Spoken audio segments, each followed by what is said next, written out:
Hello friends, you are watching commerce winner with Gaurav Verma. अगर आप अच्छा कुछ देख रहे हैं तो कॉमर्स विनर देख रहे हैं। इस वीडियो में बेटा हम पार्ट 2 लेकर आए हैं एडमिशन का, जिसमें हम रिमेन पार्ट जो बचता है रेशियो का उसको कंप्लीट करने वाले हैं। मेरी लास्ट वीडियो आपने देखी होगी, मैं उम्मीद रखता हूं कि आपको उसमें से समझ में आ गया होगा। Let start the new concept. Okay, that is, मैं एक एग्जाम्पल लेके चलता हूं बेटा। इसमें क्या है, जिस तरीके से पॉसिबिलिटीज होती है हम उसको कवर कर पाएंगे।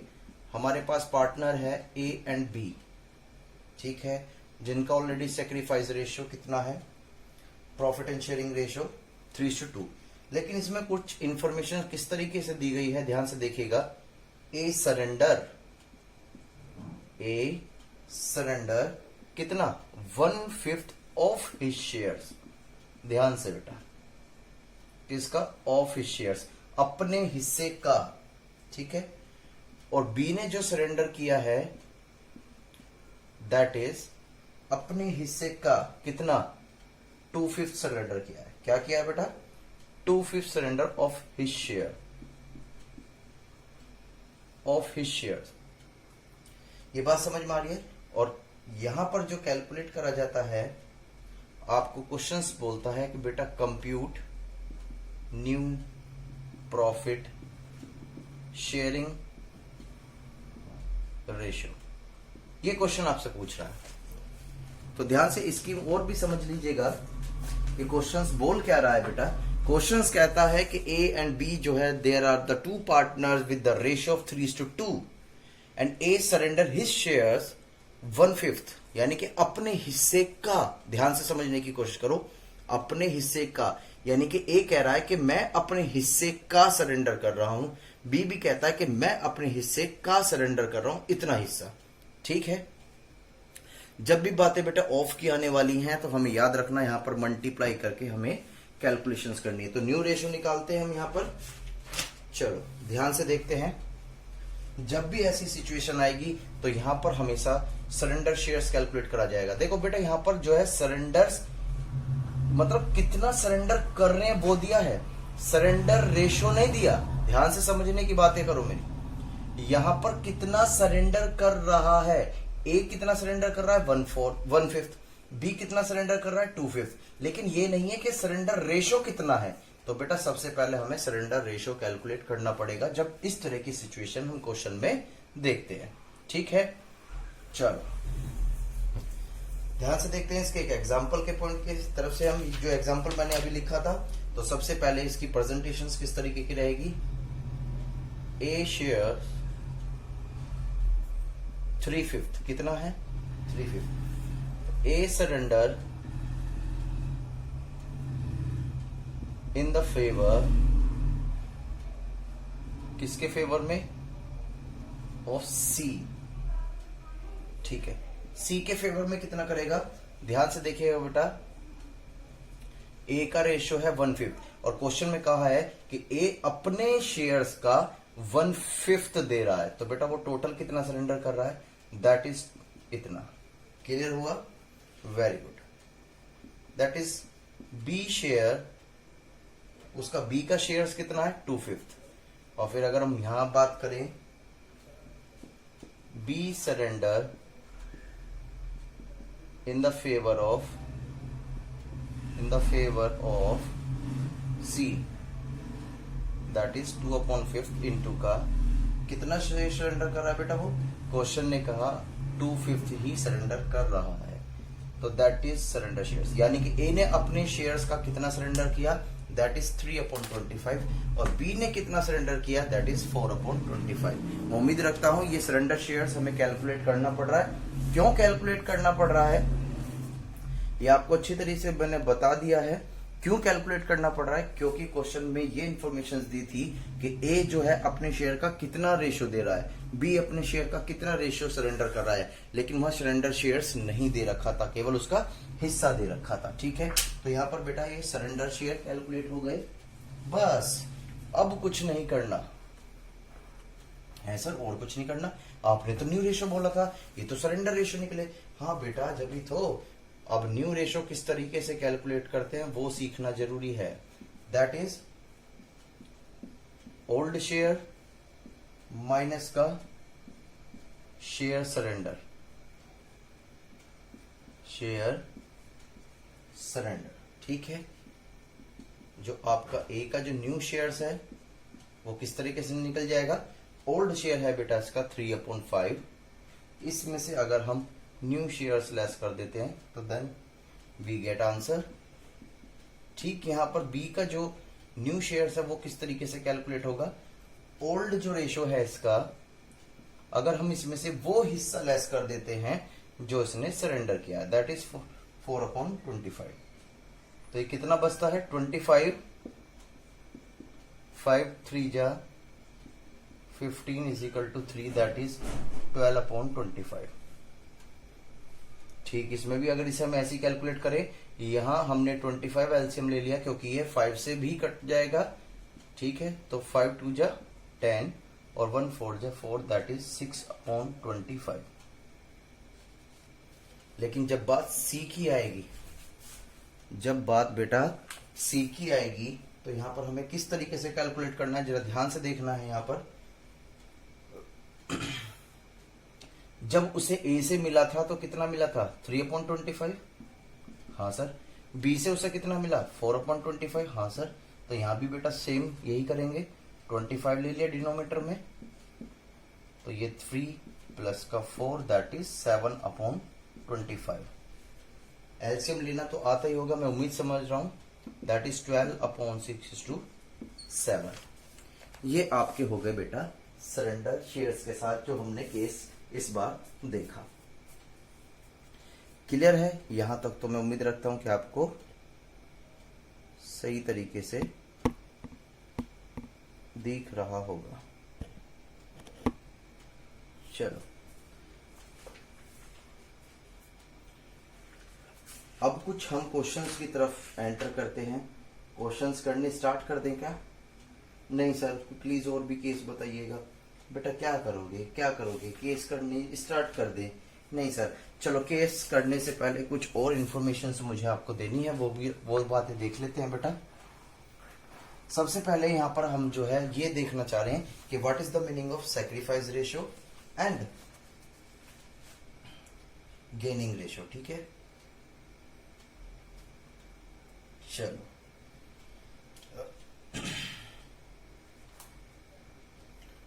सबसे पहला है क्या आपका बेटा सैक्रिफाइस रेशियो, सैक्रिफाइसिंग रेशियो, ठीक है।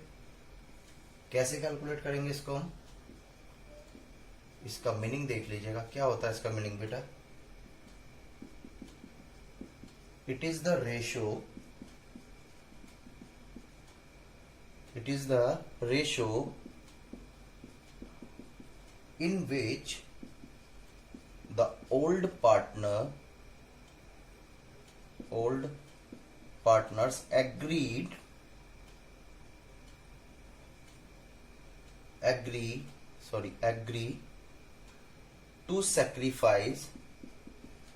to sacrifice their share in profits in favor of a new partner,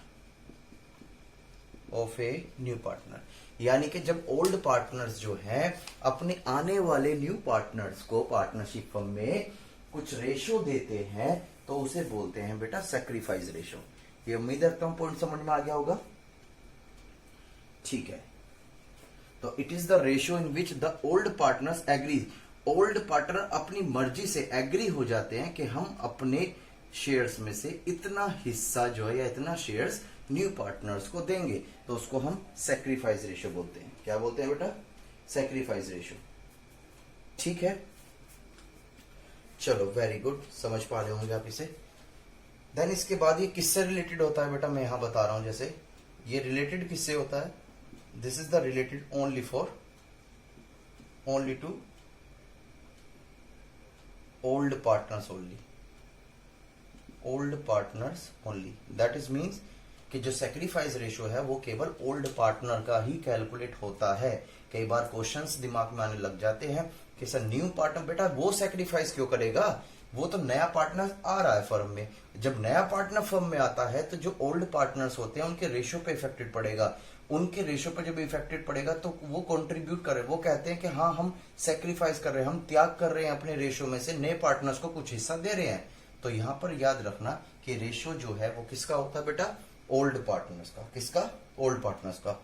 मुझे बताइएगा ये किस तरीके से कैलकुलेट करते हैं, इसका फॉर्मूला भी हमें देख लेना चाहिए, बाय चांस क्वेश्चन में आ जाता है। तो बेटा इसे कैलकुलेशंस किस तरीके से करते हैं इसकी, तो यहां पर वो चीज चेक करने वाले हैं हम, that is old ratio minus का new ratio. Old ratio minus का न्यू रेशो।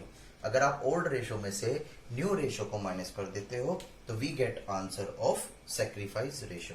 क्लियर है ये बातें? चलो वेरी गुड। अब यहां पर मैं सीखने वाले हैं बेटा किसका, न्यू रेशो। क्या सीखने वाले हैं, न्यू रेशो। चलो इसके बारे में थोड़ा सा पढ़ लेते हैं। न्यू रेशो, अगर क्वेश्चन आपसे आप पूछता है what is the meaning of new profit sharing ratio, तो आपको ये आंसर पुट करना है। कैसा, थ्योरी भी आएगी बेटा, हो सकता है आ जाए, तो इस वजह से हमें पता होना चाहिए, नॉलेज के बेसिस पे काम करना चाहिए।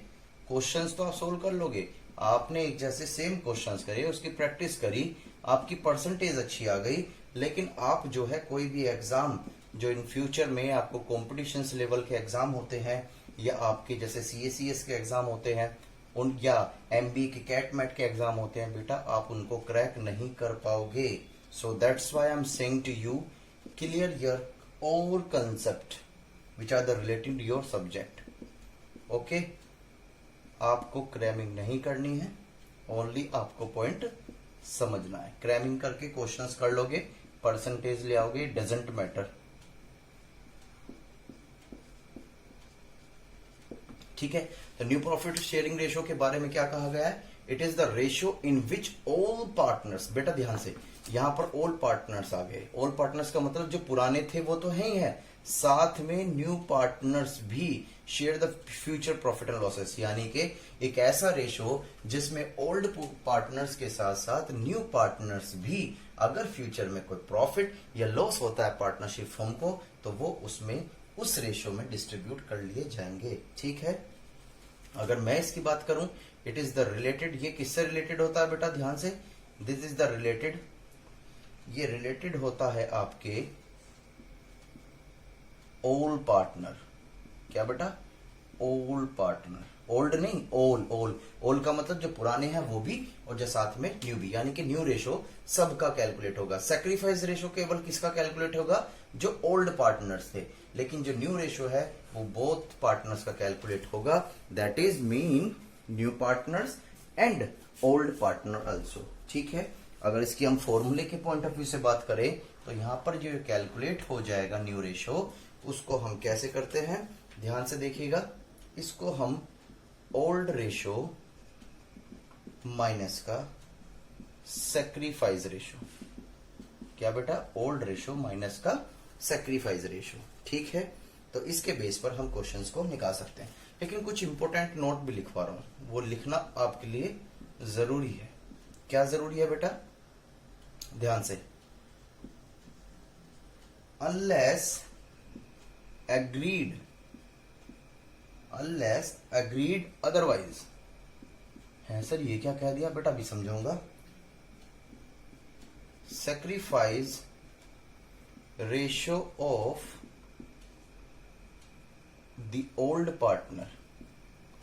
The old partners will be same as their old profit sharing ratio. ये एक छोटा सा इंपॉर्टेंट पॉइंट है। Unless agreed otherwise sacrifice ratio of the old partners will be same as their old profit sharing ratio. कहने का मतलब ये है बेटा, जब क्वेश्चंस में आपको सरेंडर शेयर्स या न्यू रेशियो की इंफॉर्मेशन नहीं दी जाती है और क्वेश्चन उस सिचुएशन में आपसे कैलकुलेट कराता है क्या, सेक्रीफाइस रेशो। तो याद रखना बेटा, यहां पर जो सेक्रीफाइस रेशो है वो वही निकल के आएगा जो पार्टनर्स के ओल्ड रेशो थे। क्लियर हो गई ये बातें? चलो, ये नोटिस जो इंपॉर्टेंट बातें थी वो मैंने आपके साथ थोड़ी डिस्कस कर ली, ठीक है। चलो, इसके बाद जो हम बातें करने वाले हैं बेटा वो गुडविल के रिगार्डिंग करने वाले हैं। आज थोड़ा सा थ्योरेटिकल कंसेप्ट ही कवर कर पाएंगे इसमें हम, क्योंकि सारे आपको जो पॉइंट्स हैं जो वो सब चीज पता होने चाहिए, ठीक है। वैसे तो हम जानते हैं 11th में भी मैंने आपको बताया था कि अगर मैं अकाउंटिंग की बात करूं कि जो इंटेंजिबल जो एसेट्स होती हैं बेटा, इंटेंजिबल एसेट्स मैंने आपको बताई थी जिसको ना हम देख सकते हैं और ना ही टच कर सकते हैं, ठीक है, which can't seen and touch जिसे बोलते हैं। इसकी जो अकाउंटिंग है वो बेटा AS 26 करता है। इसको ध्यान रखना, हो सकता है ये MCQ में आपसे पूछ लिया जाए। तो जितनी भी इंटेंजिबल एसेट्स हैं, trademark, copyrights, know how and patent से रिलेटेड या गुडविल से रिलेटेड, ठीक है, वो सारी जो अकाउंटिंग होती है वो कौन सी कैलकुलेट की जाती है बेटा, AS 26। और याद रखना AS 26 जो है वो केवल परचेज गुडविल पर एप्लीकेबल होता है, that is purchase. Self generated goodwill पर, सेल्फ जनरेटेड गुडविल पर ये एप्लीकेबल नहीं होता, ठीक है। जैसे सपोज करो मैंने किसी से परचेज किया, किसी का ब्रांड नेम परचेज किया है, मैंने कोई फ्रेंचाइजी ओपन कर ली है, ठीक है, मैंने बीकानेर, सपोज करो मैंने बीकानेर होटल की फ्रेंचाइजी ली है, तो मैं उनका नाम परचेज कर रहा हूं, तो उसकी मैं अकाउंटिंग शो कर सकता हूं क्योंकि AS 26 अलाउड करता है। लेकिन अगर सेल्फ जनरेशन गुडविल की हम बात करें तो उस पर AS 26 एप्लीकेबल नहीं होता, तो उसका आप अकाउंटिंग ट्रीटमेंट इस तरीके से नहीं कर सकते, ठीक है। ये मैं रफ करने वाला हूं बेटा, मैं उम्मीद रखता हूं कि आपने लिख लिया होगा। चलो, गुडविल भी बेटा दो तरीके की दिखाई जाएंगी आपको। एक तो क्या होगी जो आपको बैलेंस शीट में दिखाई जाएगी, यानी कि बैलेंस शीट में क्या हो जाएगी बेटे, अपीयर्स हो जाएगी, यानी कि दिखाई जाएगी। ये मैं इसको लिख देता हूं, show in the balance sheet already, show in the balance sheet already. समझ पा रहे इसका मतलब? इसका मतलब क्या कि एक गुडविल जो है आपको बैलेंस शीट में अलग से दिखा रखी है। तो बेटा इसकी एंट्री हम करेंगे क्या, partners capital account debit to goodwill. अब यहां जितने पार्टनर्स हो सकते हैं, जैसे अगर A और B और C हैं तो A partner capital account debit, B partner capital account debit और C partner capital account debit, ठीक है। और ये जो है गुडविल उनके ओल्ड रेशो में, किस रेशो में बेटा, ओल्ड रेशो में, किसमें, ओल्ड रेशो में डिस्ट्रीब्यूट हो जाएगी अमंग द पार्टनर। यानी कि ध्यान से, ये जो बैलेंस शीट में ऑलरेडी आपको गुडविल दिख रही होगी एसेट साइड में, उसमें उसको हम नए पार्टनर्स को नहीं देते हैं, बल्कि जो पुराने पार्टनर्स होते हैं उसको हम आपस में ही डिस्ट्रीब्यूट कर लेते हैं। अगर मैं क्रैमिंग की बात करूं तो याद रखना कि ये पार्टनरशिप के कैपिटल अकाउंट में डेबिट साइड में शो करी जाती है। वो आस्ते आस्ते क्वेश्चंस जब आएंगे सामने वो हम कवर कर पाएंगे, ठीक है। और जो न्यू गुडविल आएगी उसका ट्रीटमेंट भी हम आगे की तरफ समझने वाले हैं। चलो, इसके बाद देखते हैं अकाउंटिंग ट्रीटमेंट। जो बेटा गुडविल जो होती है, गुडविल का जो अकाउंटिंग ट्रीटमेंट्स होता है, ठीक है, वो कितनी टाइप्स हो सकती हैं, इसमें ध्यान से सारे केस कवर कर लेते हैं, बचे ही ना कुछ। गुडविल बेटा ध्यान से, इसको हम क्या बोलते हैं, यानी कि premium of goodwill, premium for goodwill, यानी कि जो पैसा आया है ये प्रीमियम ऑफ गुडविल का मतलब क्या कि जब कोई नया पार्टनर आता है तो क्या उसे फ्री में पार्टनर बना लें, नहीं, जो कुछ पैसा उसको इन्वेस्टमेंट करना है वो भी लेके आए, और साथ में हमने ओल्ड पार्टनर ने इतनी मेहनत करी है, इतना स्ट्रगल किया अपने बिजनेस को डेवलपमेंट करने के लिए, क्या उसका जो नाम या फेम या ब्रांड जो हमने प्रिपेयर किया है ओल्ड पार्टनर्स ने, वो किसी नए पार्टनर को फ्री में दे दें, नहीं, ऐसा नहीं हो सकता है। इस वजह से हमें गुडविल की कैलकुलेशंस करनी पड़ती है और उसे का पैसा मंगाना पड़ता है from new partner, okay.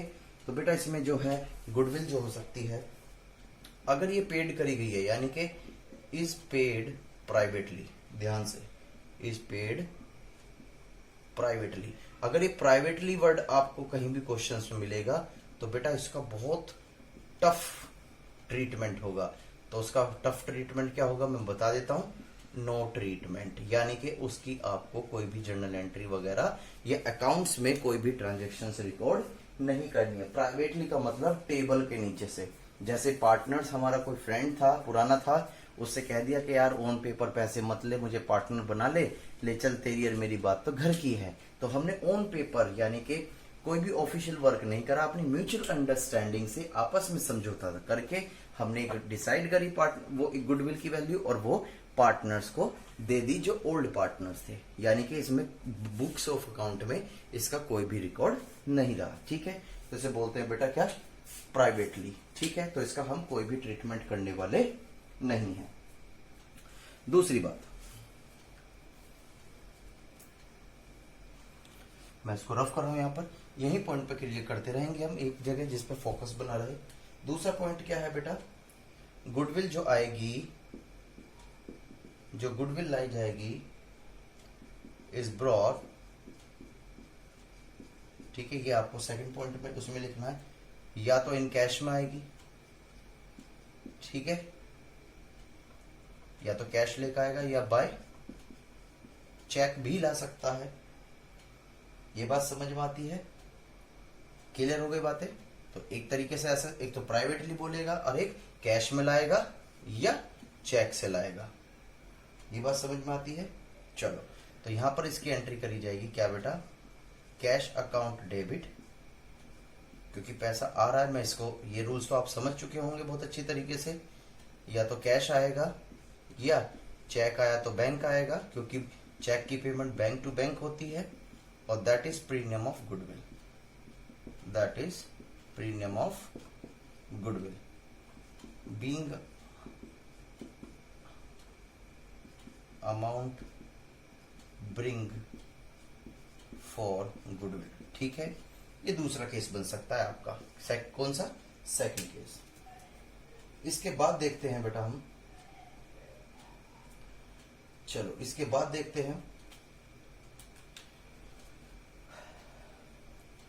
Third point जो बन सकता है आपका।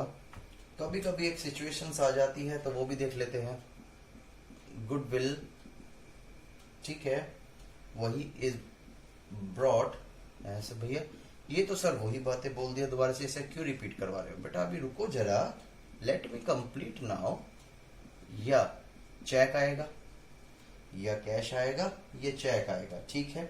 लेकिन कभी कभी क्या होता है, जो ओल्ड पार्टनर्स हैं, जो पहला केस था वो बेटा रिटेन का था, किसका था, रिटेन का, लिख लेना उसे कहीं ब्रैकेट में, उसके नीचे सेकंड पॉइंट जो मैंने अभी करवाया था इससे पहले, रिटेन, यानी कि इज रिटेन इन बिजनेस। लेकिन यहां पर क्या है, रिटेन नहीं कर रहे इस वाले केस में, इसमें ओल्ड पार्टनर्स जो हैं वो क्या कर रहे हैं, विड्रॉ कर रहे हैं, ओल्ड पार्टनर विड्रॉ, यानी कि बिजनेस से उस गुडविल को निकाल रहे हैं, ठीक है। अब या वो तो फुल्ली निकाल सकते हैं या तो सारी निकाल सकते हैं जितने भी नया पार्टनर लेकर आया होगा, या पार्टली, यही हो सकता है, क्लियर है बातें। या तो ओल्ड पार्टनर्स विड्रॉ कर सकता है या न्यू पार्टनर विड्रॉ कर सकता है। तो जब भी ऐसी सिचुएशंस आएगी तो यहां पर जो है बेटा क्या एंट्री बन जाएगी, partners capital account debit, partners capital account debit to cash, ठीक है, being amount of goodwill, amount of goodwill withdraw, ठीक है, ये उम्मीद रखता हूं। अब यहां पर बेटा पार्टली भी हो सकती है, यानी कि वो आपको इंफॉर्मेशन से पता चल जाएगा, क्वेश्चंस बोलेगा कि ओल्ड पार्टनर्स ने जो है विड्रॉ जो करी है वो फुल्ली करी है या पार्टली करी है, वो सारी इंफॉर्मेशन आपको क्वेश्चंस में दे दी जाएगी, ठीक है। चलो, कभी कभी सिचुएशंस ऐसी भी आ जाती हैं, सर कैसी सिचुएशन आती है, प्लीज बेटा बता तो रहा हूं। अगर लेकर आता है इन काइंड, अब इन काइंड का मतलब क्या है बेटा, कि कोई चीज लेकर आए, जैसे सपोज करो फर्नीचर, ठीक है, या उसके पास मशीन, मतलब कुछ भी ऐसी चीज है इन काइंड में, अदर देन कैश है, तो बस कुछ नहीं करना, इसमें भी कुछ नहीं करना, उसी का नाम आ जाएगा यहाँ पर furniture account debit to premium of goodwill. और इसके आगे के ट्रीटमेंट सब सीख लेंगे। Being assets bring for goodwill. Simple सी बातें हैं ये, कुछ भी इतनी बड़ी बातें नहीं है, ठीक है। या और इसके बाद क्या हो सकता है, इसके बाद और देख ले जरा। जो गुडविल है ये बेटा ज्यादा पॉइंट नहीं है, 55 पॉइंट है।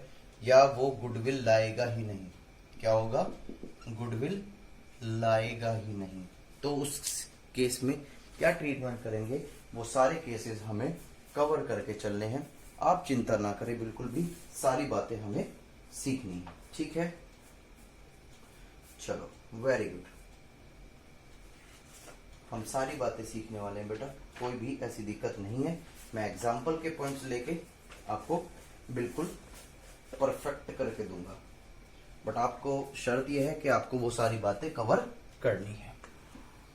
चलो, जैसे मैं अगर एक एग्जाम्पल की बात करूं, यहां पर क्या कहता है, जैसे मैं इधर लिखता हूं ए एंड बी जो है एक पार्टनर है, उनका रेशियो 3:2 है, ठीक है। वो क्या काम करते हैं, क्वेश्चन में कहा ए जो सरेंडर करेगा अपने शेयर्स का, वो करेगा ए एंड बी सरेंडर करेंगे अपने शेयर्स का इन द फेवर ऑफ सी। ये सी को दे रहे हैं, कितना दे रहे हैं बेटा, 1/2। कितना दे रहे हैं, 1/2, ठीक है। और सी जो है वो अपनी गुडविल का पैसा लेके आ रहा है। किसका पैसा लेके आ रहा है, गुडविल का। कितनी अमाउंट लेके आ रहा है बेटा, ठीक है। बस कैश में ला रहा है ये लिखा हुआ है, लेकिन अमाउंट का नहीं पता, अमाउंट का हमें नहीं पता, ठीक है। लेकिन इसका हिंट दे रखा है कि टोटल गुडविल जो है बेटा किसकी, फर्म की। किसकी, फर्म की। वो 40,000 दे रखी है। ये एक तरीके से आपको क्वेश्चंस में दे दिया, और क्वेश्चंस कहता है कि आपको जर्नल एंट्रीज पास करनी है किसकी, गुडविल की। क्या आप करने में सक्षम हो, क्या कर पाओगे? हाँ सर हम कर तो लेंगे, बट सर थोड़ा सा एक बार बता देते तो हम कर लेते। समझ पा रहा हूं मैं तुम्हारी भावना को, कोई बात नहीं। तो सबसे पहले मैंने जो बेटा आपको बताया है वो क्या बताया है, मुझे बताइएगा। क्या इसमें क्वेश्चंस में उसका हिस्सा कितना है, पहले ही बताइएगा। सर उसका हिस्सा तो सर पता ही नहीं। तो बेटा ध्यान से, बस ये बोल रखा है कि ए ने और बी ने 1/2 शेयर सरेंडर किया। क्या सी का हिस्सा दे रखा है, नहीं दे रखा। और बेटा याद रखना, जब तक सी का रेशो आपको नहीं पता होगा तब तक आप जो है उसकी गुडविल की अमाउंट कैलकुलेट नहीं कर पाओगे। तो इसका मतलब सबसे पहले हमें क्या करना है, ओहो सर हमें न्यू रेशो निकालना पड़ेगा, क्योंकि आपने बताया था न्यू रेशो बहुत सारे पार्टनर्स का होता है, जो पुराने हैं उनका भी और जो नए भी हैं। तो वहां से हम इनका रेशो कैलकुलेट कर सकते हैं। तो बस लग जाओ बेटा किस चीज के लिए, कि how to calculate the new ratio. तो फिर से वही पुरानी बातें, ए जो है वो कितना सेक्रीफाइस कर रहा है, कितना सेक्रीफाइस करेगा बेटा, अपने शेयर्स का। उसका शेयर्स कितना, 3/5। कितना शेयर्स कर रहे हैं, 1/2, दैट इज 3/10। क्लियर। अगर हम ऐसी बी की बात करें यहां पर, तो that is the same situation, 2/5 into का 1/2, दैट इज 2/10। क्लियर है बातें, कि ये इतना इतना शेयर्स क्या कर रहे हैं बेटा, सरेंडर कर रहे हैं। क्या कर रहे हैं, सरेंडर। Very good. और इसके बाद अगर हमें इसका रेशो निकालना है तो कैसे करेंगे, ध्यान से। सी को ए से कितना मिला, सर सी को ए से मिला 310, और बेटा बी से कितना मिला सर 210। तो यहां अगर हम 10 एलसीएम ले लें, और ये 3 प्लस का 2 दैट इज 5/10। अगर इसका छोटा कर दें हम इसका, तो ये हो जाएगा 1/2। तो बेटा इस रेशो, ये रेशो आ गया किसका, सी का। उम्मीद रखता हूं कि यहां तक ये पॉइंट आपका आसान से क्लियर हो गया होगा, ठीक है। बस अब कुछ ना रहा। अब इस क्वेश्चंस में जो फर्म की जो गुडविल दे रखी है, किसकी गुडविल दे रखी है, फर्म्स की गुडविल, दैट इज 40,000। अगर इसमें से हम 1/2 कर दें तो हमारे पास रेशो निकल जाएगा किसका बेटा, सी का। ये किसका रेशो आ गया, सी का। क्लियर है। यहां तक तो ये पॉइंट बहुत आसानी से आपको समझ में आ गए होंगे। चलो कोई बात नहीं, मैं इसको रफ कर देता हूं। अब हमें बस इसकी जर्नल एंट्रीज देखनी। मैं उम्मीद रखता हूं कि ये कंसेप्ट आपको क्लियर हो गया होगा। चलो अब जर्नल एंट्री देखते हैं कि यहां पर वो कैश लेकर आया था लेकिन अमाउंट नहीं दे रखी थी, तो यहां बस एंट्री अब क्या बनाने वाले हैं, या तो कैश या चेक। तो अकाउंट डेबिट दैट इज 20,000, क्या हो जाएगा बेटा 20,000, और यहां आ जाएगा premium of goodwill of 20,000 rupees. और यहां पर आप जो एंट्री पास करोगे तो एंट्री क्या हो जाएगी बेटा, being the share of premium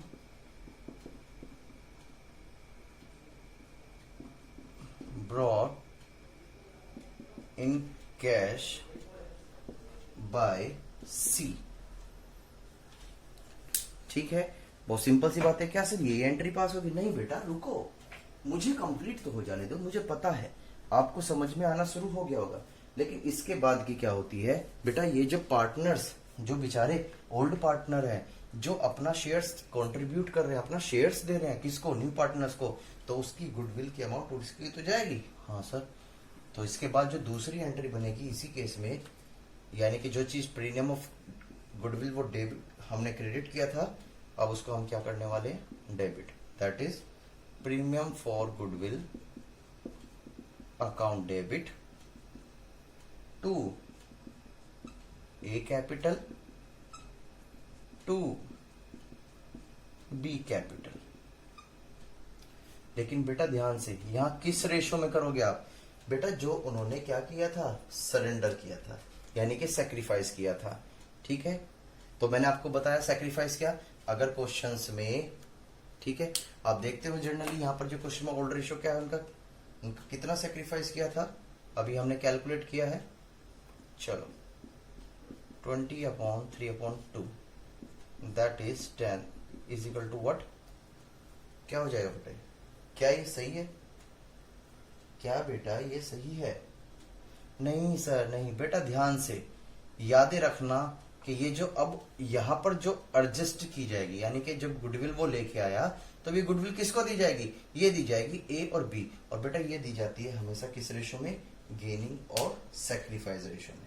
किस में दी जाती है बेटा, सैक्रिफाइस रेशो में। क्लियर है? तो यहाँ पर जो सैक्रिफाइस रेशो है, हम यही मान के चले कि जो ओल्ड रेशो होता है वही क्या होता है, सैक्रिफाइस रेशो। पर आपको कैलकुलेट करना है, अगर क्वेश्चन में न्यू रेशो दे रखा है तो कैलकुलेट करना है। अगर इस तरह की सिचुएशन है तो उसमें ओल्ड रेशो ही बराबर होता है सैक्रिफाइस के। हाँ, अगर इस क्वेश्चन में न्यू रेशो होता तो हमें फॉर्मूला लगाना पड़ता ओल्ड रेशो माइनस का न्यू रेशो, तो वहां पर सैक्रिफाइस रेशो अलग से निकला जा सकता था। ठीक है, तो अब इसकी हम एंट्री क्या करने वाले हैं बेटा, यहाँ पर वही 3/5 दैट इज 4 जा, और ये आ जाएगा आपका 12,000, और ये कितना आ जाएगा बेटा 8,000। क्या आ जाएगा ये आपका 8,000, दैट इज क्लियर। और यहां पर हम जर्नल एंट्री पास कर देंगे, क्या एंट्री पास कर देंगे, being the distribution of premium of goodwill, ठीक है, amount partner in sacrifice ratio. ठीक है, मैं उम्मीद रखता हूं कि ये पॉइंट्स आपको बेटा आसानी से समझ में आ गए होंगे। क्लियर है? ठीक है बेटा, तो कुछ कोशिश आपको खुद करनी है आगे की तरफ। ठीक है, वो एक बार ट्राई कर लेना। अगर मुझे कोई प्रॉब्लम है तो प्लीज कमेंट में जरूर बता दे, मैं उसके केस आगे के समझा दूंगा। ठीक है, कि हम ट्राई करेंगे जिससे कि नया सीख ले। प्लीज कंटिन्यू स्टडी करते रहिए, और God bless you to everyone. ठीक है, आपकी अब उल्टी गिनतियां स्टार्ट हो चुकी हैं, क्योंकि आपकी बोर्ड एग्जाम फीस भी आ चुकी है कि कितनी सबमिट करने हैं रजिस्ट्रेशन के लिए। तो इस वजह से it is my humble request to everyone, please give your full concentration to your study. Okay, focus on the goal, not on the road. तब तक के लिए bye bye and take care. मिलते हैं न्यू वीडियो में new concept के साथ।